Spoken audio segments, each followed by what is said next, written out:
So here we have it for the third time. We have on Musically Speaking none other than the man himself, the great Lowell Sly Dunbar. Sly, my All friend. right. Great Clyde Mckenzie.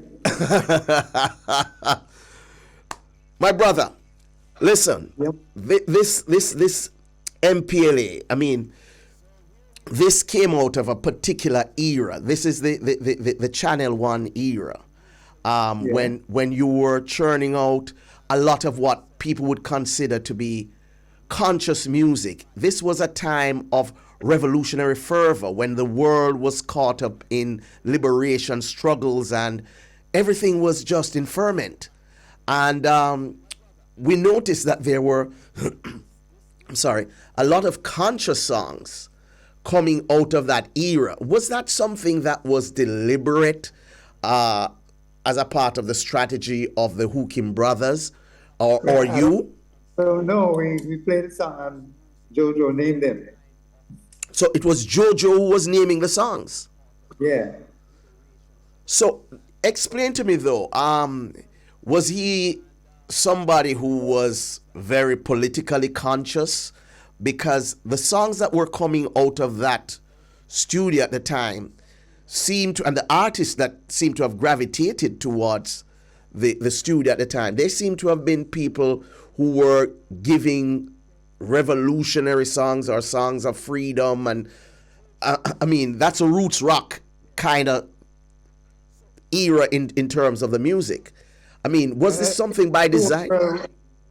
You know, where I was going through this problem, was seeing this problem, and we just decided we were playing some kind of military rhythm because there was a drum pattern they called a military style that I didn't even know how to start playing it, and they named it military style, you know. So it was like some war drums I was playing. I didn't even know that, you know. So you think Because there's some awareness called War in the East and War in the West, and if you listen to that song, you could hear like it's really a war song, you know. But we're just playing. So it was just a matter that you just were consumed by a certain kind of drum pattern, and then the music just started to crystallize around that. Yeah, they gave me the freedom to create any drum pattern I want to play. Because when Right Time came out, it was a big hit. So Jojo decided that, you know, myself and Ernest, his other brother, was engineer, who spent all the time getting the drum sound. We had all the freedom and everything to just do whatever we want with the drum sound. So we started experimenting now. So if you listen to War in the East and War in the West, you can see that as a resemblance of what was happening at that time. No, but let me ask you something. There was a situation at Channel One in the earlier part where they had some technical problems, where they took a while to really get the sound right. You were part of that period. No, That was that. You came that would, because that would have been Bonnie Lee's. Bonnie Lee was instrumental in that period when they were trying to get the sound. No, I don't think it was. The engineer was a guy named Sid Buckner. But he was Bonnie was like ENR down there at one time. I don't know if he was an A&R. No, I mean unofficially it seemed, because he would bring in artists and things. I know they did an album with alternators, and it's a custom track.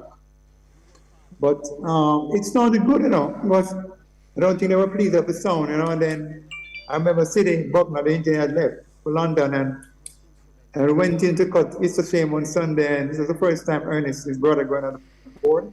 And he started doing some things and getting a good sound. And this is when I told him, if It's a Shame was not it, they could close on the studio. And then we started working on the drum sound and developing the drum sound, myself, Ranchi, Arthur Collins, and this is what we came up with. And we were trying to get the sound of Philadelphia sound. Because we said, if we get that snare drum sound, we're off and running. So we got close to it, you know. How was the music of Studio One influential in what was being done at Channel One? Well, I'm a student of Studio One now. Studio One is all I listen to. I listen to Treasure Isle too, but Studio One are the soul, you know. So, and everybody at Channel One, they said Jojo Ernest listen to Studio One, but they had a sound system down there called Channel One also. And then what people like Ira would come in and What's the name of this guy who had a studio on Windward Road again? People used to come in with ideas for Jojo to lick back some certain kind of rhythm with us. So they would select certain songs and we would play them our style. You know, the influence that I changed the drum pattern from what was played originally, you understand? And it became the drum sound was the sound that they were projecting the drum and bass. So they had a great board, recording board, so everything just came alive and I was playing patterns, you know, and things like that. They gave me all the freedom and I don't even trust the engineer and we just took the place by storm, you know. One of the classics that came out of that experience would have been Ballistic of Fear, right? That Channel One experience. Now that was a major hit at the time. What It was a war zone tune, man, right out of the can we hear Ballistic of Fear now? Because that one, that one was really a classic and still is. Out of Channel One, you're hearing it. The work of the legendary Sly Dunbar. That was during a period of political turmoil. Ballistic of Fear coming together, the call from Leroy Smart. When you're recording a song like this, Sly, you always talk about the formula. When you heard this one, what did you think about it? Well, let's tell you something about this song. It was a Friday evening and we were on the corner, just finished the session and we were having some oysters, you know. And Jojo came to us and said, he has one song you want to do. Everybody said, no, Jojo, it was around 5 o'clock. Everybody said, okay, let's go inside and do it. So we went inside, Leroy Smart was there and everything, and he started singing Ballistic of Fear. And we just went for it, go for it one cut. And we went back outside in the corner and started eating oysters. He's eating oysters again.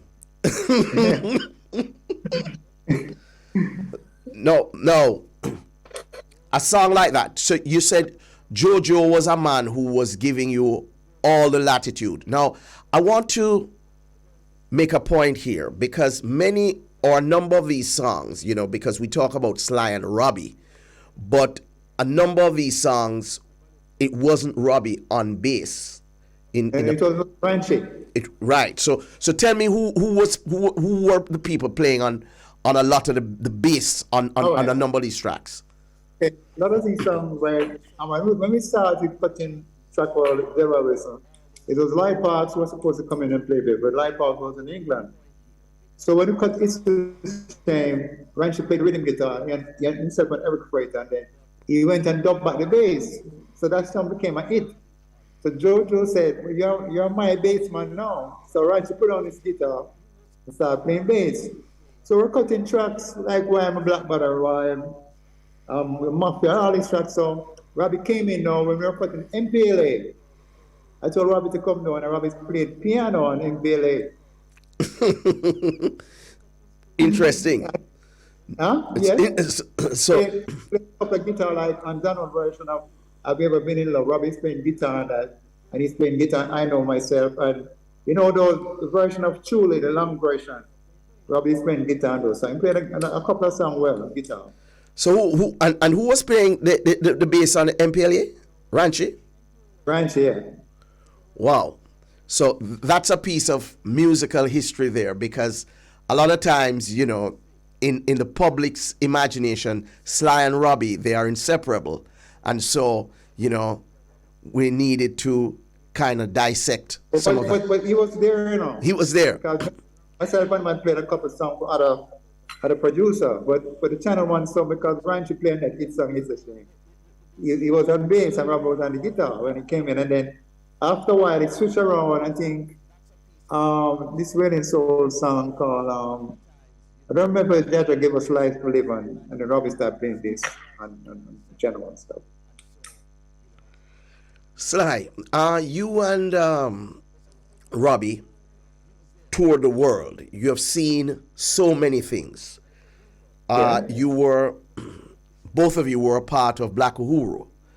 Yeah, and you were a part of Peter Tosh's band too. Yeah, we formed the band, yeah. You formed the band. Robbie formed the band because Robbie called me and said, I want to be a part of Peter Tosh band. I said, yeah. Tell us the name of the band. Tell us and who were involved. I was on tour with Dennis Brown and Soul Syndicate and Big Youth. And when I came back, Robbie said to me like, Peter is putting together a band, and if I want to come and join, I said, yeah. So the name of the band was Bird, Sound and Power. Yes. And the first album we cut was Equal Rights. Equal Rights. Studio. Yeah. Yes, we played that. We played that earlier today. Yes.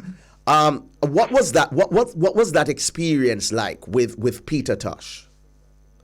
Peter Tosh is a person who kind of launched Sly Robbie as the rhythm section to the international world. I mean, in a live performance, because there was Bob Marley and Carlton and Aston Barrett together playing his music. So Peter was a part of the Wailers who was coming on his first tour, and everybody wanted to hear what Peter sounded like and see what kind of musician we're using.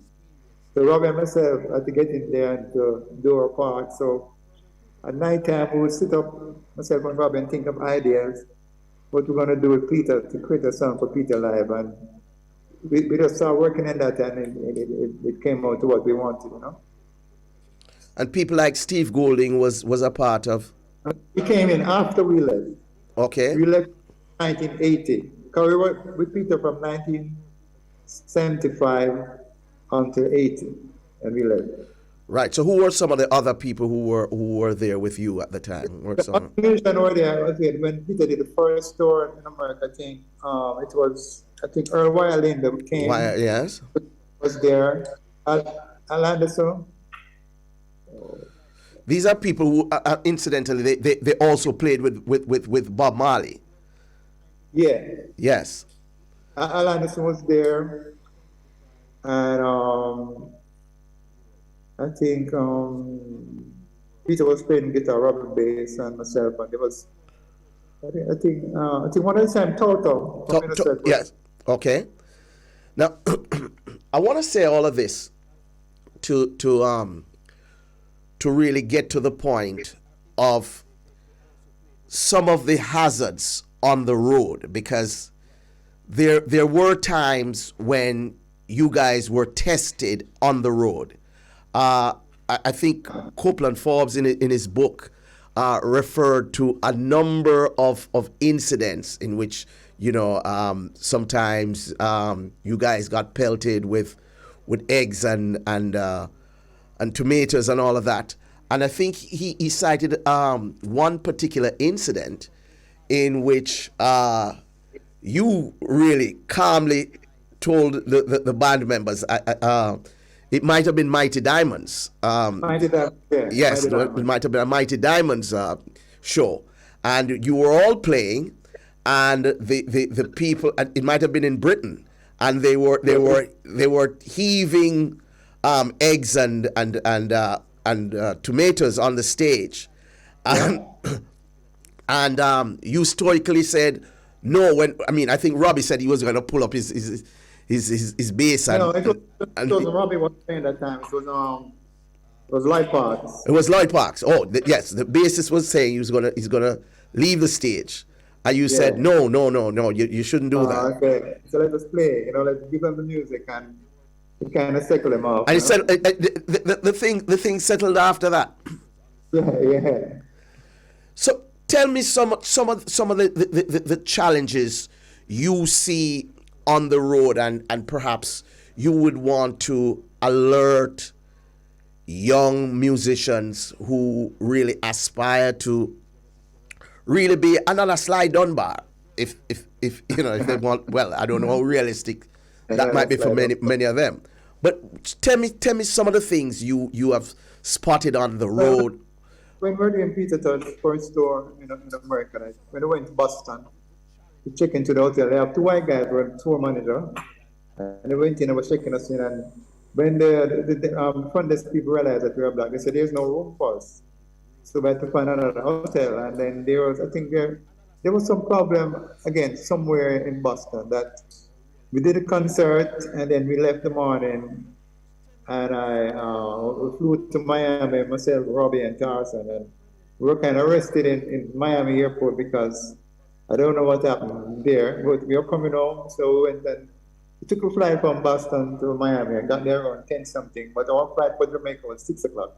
I was the border patrol came over and handcuffed both three of us, took us to border patrol and asked us a lot of questions, and we told them that we were coming from a tour and we were going home, and we had our plane tickets to go home and everything. So we went there over border patrol for a while, and then took us back to the airport. We missed our flight, so we had to book a room in the hotel at Miami Airport, the one room, and just a shower to leave the next morning, you know.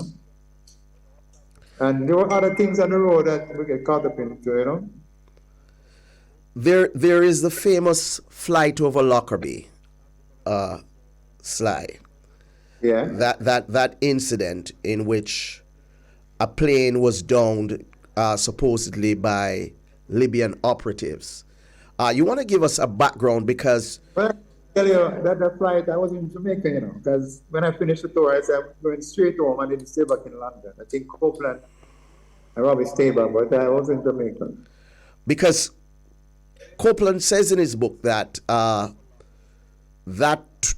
tour, they should have been on the flight, that flight that really went down. And if they had gone according to their booking, they would have been on that flight. But you didn't have, you were back in Jamaica by the time. Yeah, man. As I finished that tour, boom, straight to Jamaica. Oh, so you didn't have anything to do with that situation. No. Now, the Mighty Diamonds, you were on the road with them for some time, for some of their tours. We did a tour of Mighty Diamonds for a month. We did 4 concerts in a month. When they were signed to Virgin Record, that's in 1976. And we did 4 shows. We did one in Reading, one at the Lyceum Ballroom, one in Bristol, and I don't remember we did one in Birmingham, but we did 4 shows there. Yes. And that was introducing this Channel 1 sound to the world as a live performance. England, first time England was going to see like live dub being playing and everything, you know. So it went over real well. We're going to take a break, and when we come back, we're talking with the man I call Lowell the Great, Sly Dunbar, talking about his music. Musically speaking, that's the program. Upper Camp. That was a different John Holt from the one people knew then, Sly. You know, that wasn't the rock steady John Holt. That was a different dancehall kind of... The groove of Channel 1, you know? Channel 1 groove.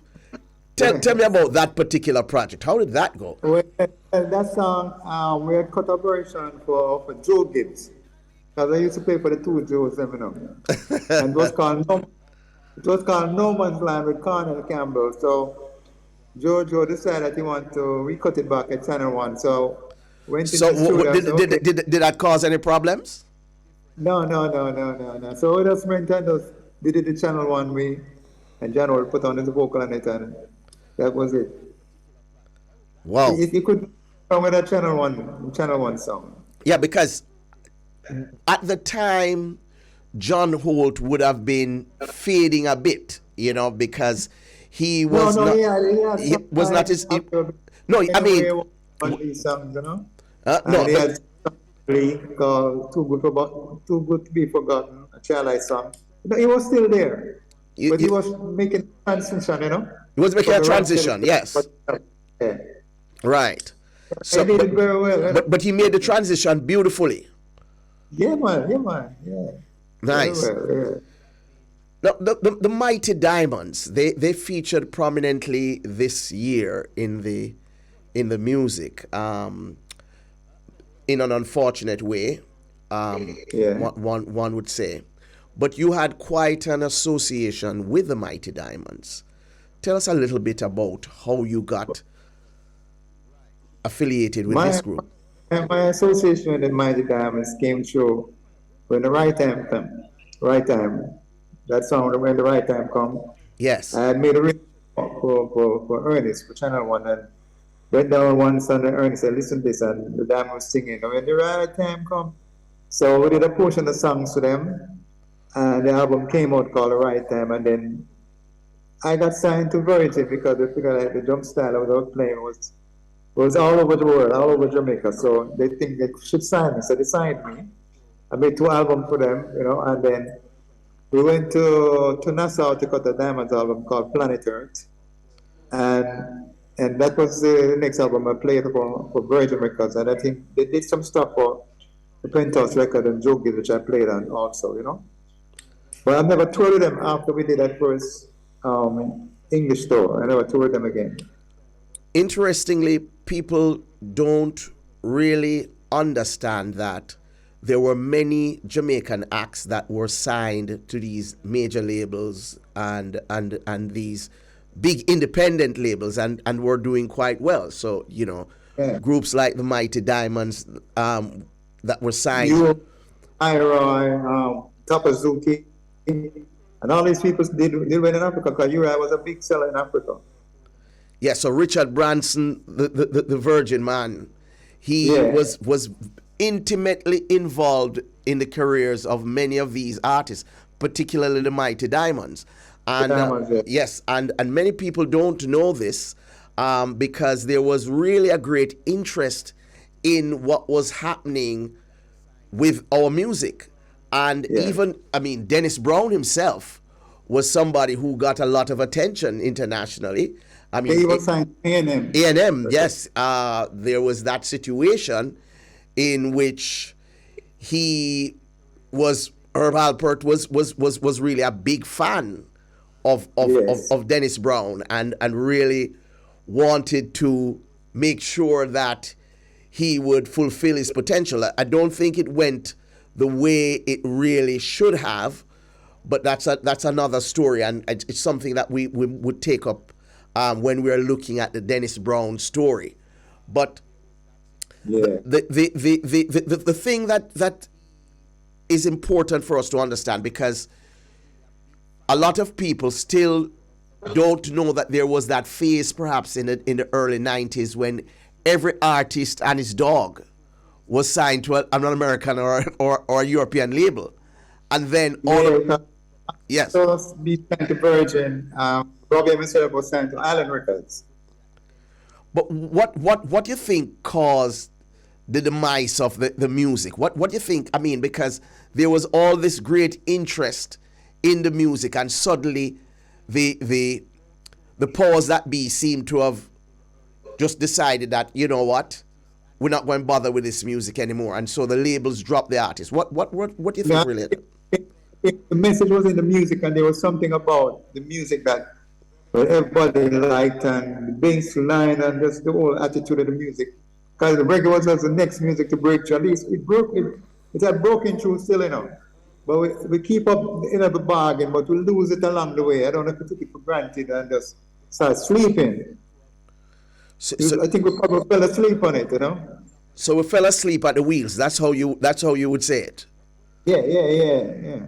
Because there was that interest, and then it seemed to have just waned. Now, one of the situations that came to my attention at the time was that many of the radio stations were perhaps asking the record companies to have what was called by some fusion music, and we were mixing the reggae with other forms of music. Do you think that was a good idea at the time for us to have been like for Bob Marley stuff for Island Records? That was really like Concrete Jungle. I think that was great, when it happened at the time. And then I remember when Chris Pepper saying it was like a time like now we would put on the track just as it was. But at that time when it came out, fusing it with kind of the rock element, it made that record a great record. Right. So you had the rock overlay of the Marley's music, and that really made it appealing to a wider audience. Yes. It was done. It was done even with lovers rock in Britain to make it more appealing. In that they would put the strings. They would put strings and Yeah, they start putting strings to it. Yeah, Some things okay with the string, something but right. yeah. So we're saying that there is value to the fusion and adding different elements to the music. But I think one of the things we have to ensure, Sly, is that when we move towards fusion, we don't lose our essence. And Yep. sometimes I think we lost our essence and what really was the music. I think Bob was very skillful Yeah, yeah, at doing he that. was. So even with the rock overlay of his music, he was still able to keep his essential sound. And Yeah, yeah, I think that perhaps is a big challenge in the music. yeah. Yeah, Discipline, you keep the original sound because I think that's what the sound that people like. right, because that's what attracted them initially. So you don't Yeah, want to yeah. veer from that. But then Yeah. a lot of what we were producing for some of these record labels was neither fish nor fowl, you know, because the core audience couldn't really appreciate it, and the crossover market wasn't appreciating it either, because we were creating music for the crossover market instead of trying to create music for our own market and then let the crossover go for it. That Uptown Top Ranking, that was just raw reggae. Yes, yes, And there was a couple of songs like Double Bar was raw reggae. Think about there was another single that answered out in the chart that was raw reggae, no fusion, and it was working. Israelites it was raw reggae. There were a couple of them were like raw reggae, you know. So, I mean, there are times when people will just take the music on its own terms, and there are times when we have to spice it up a little bit. That's the way of the world, and I think that's an important lesson that we should take from this discussion with you, Sly. We speak about Dennis Brown, and you worked with Dennis Brown quite a bit, and I'm going to play this one from Dennis Brown before we go. I wanted to give me a quick story on this one, Sly, because when you go into a dance hall and you hear this tune, the place just tear up, you know. Anytime you put this song on the turntable as a selector, the place goes wild. Tell me a little bit about this song. And I came home, you know, there was no cellular phone, and so you have to drive around, let everybody see that you're back, you know. So I went to buy Joe Gibbs, and Errol said, well, I have some drums to overdub. I said, oh, really? He said, I have 15 drums to overdub. I said, wow. So I went in one Friday morning, and this was one of the first songs that came up because it said, Gibbon need to put out a Dennis Brown tune song. And they had cut some tracks, but it's not really rocking. They used to say the music not rocking. When they said that, we know that you haven't found the right groove for it. So I said, well, I don't think anything's wrong with the drum. But he said, no, the drum track needs to be changed. So I said, well, it's just one way I hear it. And I started playing what I felt. And he said, go ahead, but play anything you want to play, sir. But what is on tape? It cannot work. So this is what I played, and it became a hit immediately on this. And it's another version that was very popular too, Yeah, George with Nooks. Prince Muhammad. Yeah, yeah, yeah, Oh no, yeah. no, no, no, George Nooks. Yes, that Yeah. was really really very very popular. Now, working with Dennis, so it wasn't a question of working with Dennis Brown on this particular project. It was really going into the studio and just fixing up some things that Joe Gibbs had Yeah, it there. was already recorded, yeah. Yes. Now, before we go, Sly, because I mean, we've had 3 weeks of this, and I mean, I mean, we could go on and on and on and on and on and on and on. The thing is, memorable occasions. If you could cite one occasion that you would say perhaps is most memorable in a life like yours. No. That's a serious thing we're talking about, you know. If you could cite one thing, or maybe two, that you said just jump out in your mind in terms of just being on the road and doing your music and playing, what would those be, perhaps? Being on the road and playing the music is when we did this the concert at, I think, Anaheim Stadium in Los Angeles. We opened for the Rolling Stone. I remember someone threw like a bottle or a can on stage, and Peter went up and catch the bottle or the can, and it was coming straight for the cymbal, you know, and he catch it and he cursed one of those words, but apparently people don't understand what he was saying, you know, and this is where we start learning now. We have to do something in the music. We're going at the platform like that, 50,000, that was 50,000 people that was the platform, and we have to get our own sound system or something to make people kind of hear what we're doing. And from there, Robbie and myself started doing some adjustment with the music, you know. Oh, that's when you started the open snare kind of drumming. Yes. Because it was in response to that kind of challenge where you figure the music wasn't getting to the gut of the people. Yeah, it wasn't hitting it very hard the way that the rock and roll was hitting it, you know. So we have to go on the same platform with them, you know. So the Bush Doctor was there to the rescue. Yeah, the Bush Doctor was there to the rescue. Yeah. No, but that must have been quite an experience. And Rolling Stone, opening for Rolling Stones, I mean, that would have been quite impressive. And you, of course, because what Mickey had to do, he used to come out and introduce Peter. Yes. So he come in and say and introduce Peter. The people realize that Peter is part of the Stones. Right. He don't do that for anybody else. Right. No, that must have been special. Yes, very special, because he wanted the crowd to really listen to what Peter was saying. So he came out and introduced Peter. And after the tour was finished and we went on our own the next year, a lot of these people who were at the concert came to see Peter on the road. We did 6 weeks in February, I think, or January in America, and people came out to see Peter. People don't understand the reverence in which our artists are held internationally.